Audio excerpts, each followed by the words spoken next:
Welcome back to Zoom. ఒకసారి ఇది imagine చేసుకోండి. మార్నింగ్ 9 AM ఒక అబ్బాయి హ్యాపీగా తన కొత్త జాబ్కి వెళ్ళడానికి రెడీ అవుతున్నాడు. New shirt, new hopes, new life.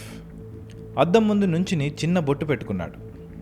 ఇది షోకి కాదు, ఫ్యాషన్ కూడా కాదు. అది ఆయన రూట్స్కి, కల్చర్కి కనెక్ట్ చేసే ఒక ఐడెంటిటీ. సో ఇలా తన ఆఫీస్కి వెళ్ళాక అతనికిచ్చిన ఫస్ట్ ఇన్స్ట్రక్షన్ ఏంటో తెలుసా?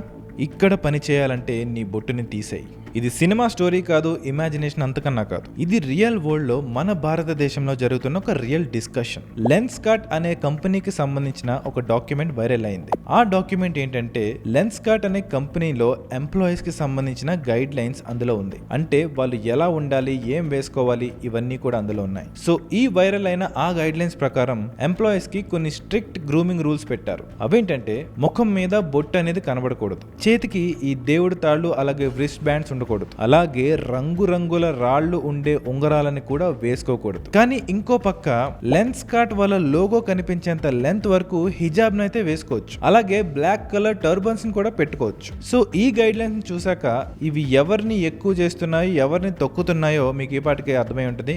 దాన్ని నేను విడమర్చి చెప్పాల్సిన అవసరం కూడా లేదనుకుంటున్నాను. సో ఈ విషయాన్ని ఇంటర్నెట్ లో అందరూ షేర్ చేసుకోవడంతో చాలా మంది నుంచి చాలా స్ట్రాంగ్ రియాక్షన్స్ రావడం స్టార్ట్ అయింది. ఎందుకంటే ఇది జస్ట్ ఒక నార్మల్ డ్రెస్ కోడ్ కి సంబంధించింది కాదు. ఇన్ఫాక్ట్ ఇది చాలా డీప్ గా ఉండే ఒక ఎమోషన్ ని ట్రిగర్ చేసింది. మన ఇండియాలో రిలీజన్ అంటే అది జస్ట్ ఒక నమ్మకమే కాదు, అదే మన ఐడెంటిటీ, అదే మన ఫ్యామిలీ ట్రెడిషన్, అండ్ అదే మన డైలీ పార్ట్ ఆఫ్ లైఫ్ కూడా.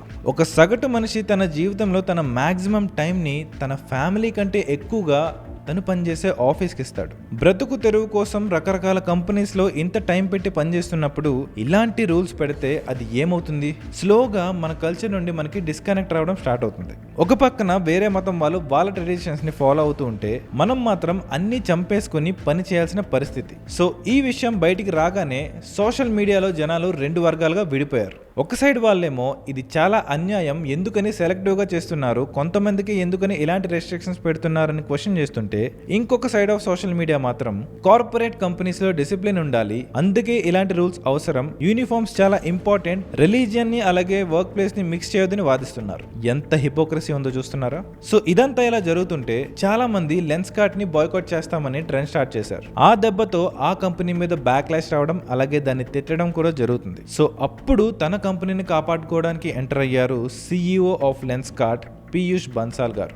ఆయన దీని మీద రెస్పాండ్ అవుతూ ఏమన్నారంటే, ఇక్కడ వైరల్ అయిన డాక్యుమెంట్ ఉన్నదైతే నిజమే, కానీ అది ఇప్పుడుది కాదని, ఇది బాగా పాతది, అంటే అవుట్డేటెడ్ అని చెప్తున్నాడు. ప్రజెంట్ ఉన్న పాలసీలో అలాంటి రెస్ట్రిక్షన్స్ ఏమీ లేవు అండ్ ఎంప్లాయీస్ హ్యాపీగా వాళ్ళ నమ్మకాలను ఎక్స్ప్రెస్ చేసుకోవచ్చు అని అన్నారు. చాలా మంచి విషయం కదా. అండ్ ఇది వినగానే మన మనసు కూడా చాలా కూల్ అయిపోయింది. సో సర్లే, ఇంకా అయిందేదో అయిపోయింది, మన CEO గారే స్వయంగా ఇది ఎప్పుడో పాతది అని చెప్పేశాక ఇంకెందుకు అని అనుకుంటున్న టైంలో ఆ కంపెనీలో ఉండే ఎంప్లాయీ ఒకళ్ళు 6th ఏప్రిల్ 2026లో ఈ కంపెనీ వాళ్ళు ఇచ్చిన ఒక ఆఫర్ లెటర్ ని బయటికి లీక్ చేశారు. అంటే లాస్ట్ మంతే. ఇదైతే అవుట్డేటెడ్ కాదు కదా.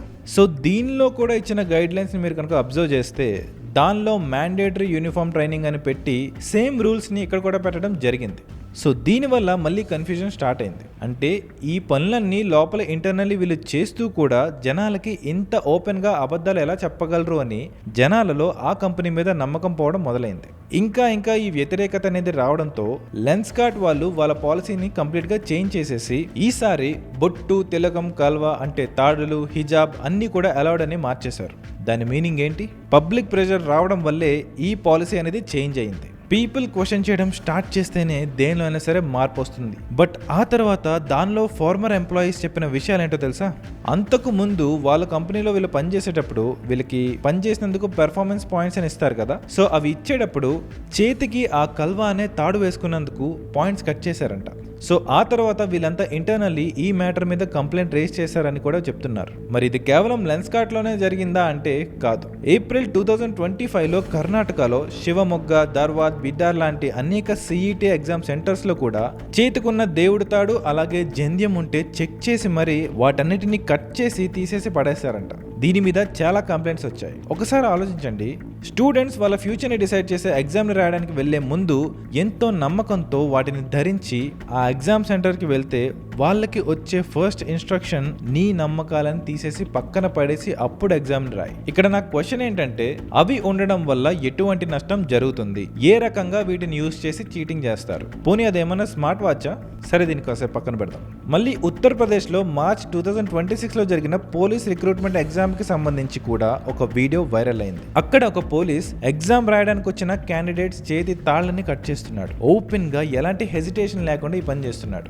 ఇంకా ఆ తర్వాత దీని మీద కూడా బ్యాక్లాష్ వచ్చేసరికి యూపీ బోర్డు దీనికి రియాక్ట్ అయ్యి అసలు అఫీషియల్ ప్రోటోకాల్లో ఇలా లేదు, దీని మీద యాక్షన్ ఖచ్చితంగా మేము తీసుకుంటామని చెప్పారు. సో ఇక్కడ కూడా మనకు అర్థమైంది ఏంటి, రూల్స్ ఉన్నా లేకపోయినా గ్రౌండ్ లెవెల్లో రిపీటెడ్లీ ఇలాంటివి జరుగుతూనే ఉన్నాయి. అందుకే జనాలు కూడా వెంటనే ఇలాంటివి జరిగినప్పుడు వ్యతిరేకత చూపిస్తున్నారు. అండ్ ఇది చాలా మంచి విషయం. బికాజ్ మనం సైలెంట్ గా ఉంటే దాన్ని అడ్వాంటేజ్ గా తీసుకుని దాన్ని ఇంకా ప్రతి చోట కూడా నార్మలైజ్ చేస్తారు. అలా కంప్లీట్ గా స్టెప్ బై స్టెప్ మనల్ని తొక్కుకుంటూ వచ్చి తర్వాత మనకి అరవడానికి కూడా వాయిస్ లేకుండా చేస్తారు. ఇది నిజానికి ఆత్మాభిమానం అలాగే నమ్మకాలకి సంబంధించిన విషయం. అది లేని వాళ్ళకి ఇలాంటి విషయాలు చాలా సింపుల్ గా కనిపిస్తాయి అనుకోండి.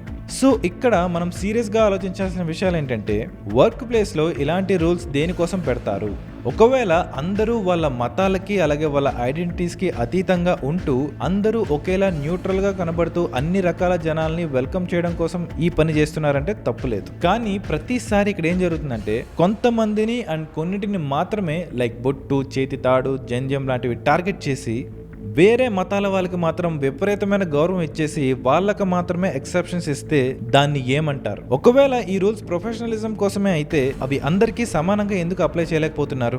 సింపుల్ గా చెప్పాలంటే ఇక్కడ ప్రాబ్లం హిజాబ్దో లేదా బొట్టుతో కాదు, కావాలని ఇలాంటి డిఫరెన్సెస్ చూపించి తొక్కాలనుకుని చూసే కొన్ని వర్గాల జనాలది. వీళ్ళు ఎంతసేపు వీళ్ళు వాళ్ళ నమ్మకాన్ని ప్రాపగేట్ చేసుకోవడం కోసం ఇలా కన్సిస్టెంట్ గా ప్రతి చోట ఒక సెట్ ఆఫ్ పీపుల్ మాత్రమే రెస్ట్రిక్ట్ చేస్తూ వస్తున్నారు. ఇక్కడ నేను అన్ని కేసెస్లోనూ వాళ్ళ ఇంటెన్షన్ ఇదే అని స్పెసిఫై చేయట్లేదు. కానీ ఇక్కడ ప్యాటర్న్ మనం అబ్జర్వ్ చేస్తే ఇది కేవలం ఒక సింపుల్ ఇష్యూలా మాత్రం కనబడట్లేదు. ఇప్పుడు ఏవైనా యాడ్స్ వేసేటప్పుడు, మార్కెటింగ్ చేసేటప్పుడు వీళ్ళందరూ ఏం చేస్తారు? అన్ని రకాల జనాల్ని చూపిస్తూ మేము చాలా న్యూట్రల్ గా ఉంటాం, డైవర్సిటీని సెలబ్రేట్ చేస్తాం అన్నట్టు బిల్డప్ ఇస్తారు. పండగలు వచ్చినప్పుడైతే వీళ్ళ హడావుడి మామూలుగా ఉండదు. కానీ గ్రౌండ్ రియాలిటీలో వాళ్ళ సొంత ఎంప్లాయీస్ కి వాళ్ళు పెట్టే రూల్స్, అది తీసేయి, ఇది కనబడకూడదు, ఇలా మనకి మాత్రమే ఇలాంటి పనికిమాలిన రూల్స్ పెట్టి మన సొంత దేశంలోనే ఇలా అన్ని దాచుకుని తుడిచేసుకుని ఇలా అన్ని వదిలేసి బ్రతికే సిచ్యువేషన్ తీసుకొస్తున్నారు. ఇంతకు మించిన దౌర్భాగ్యం ఇంకేది ఉండదు. ఇండియా లాంటి డైవర్స్ కంట్రీలో ఎన్నో రకాల మతాలు, కల్చర్స్, ట్రెడిషన్స్ ఉన్నాయి కాబట్టి వాటన్నిటిని ప్రొఫెషనలిజం పేరుతో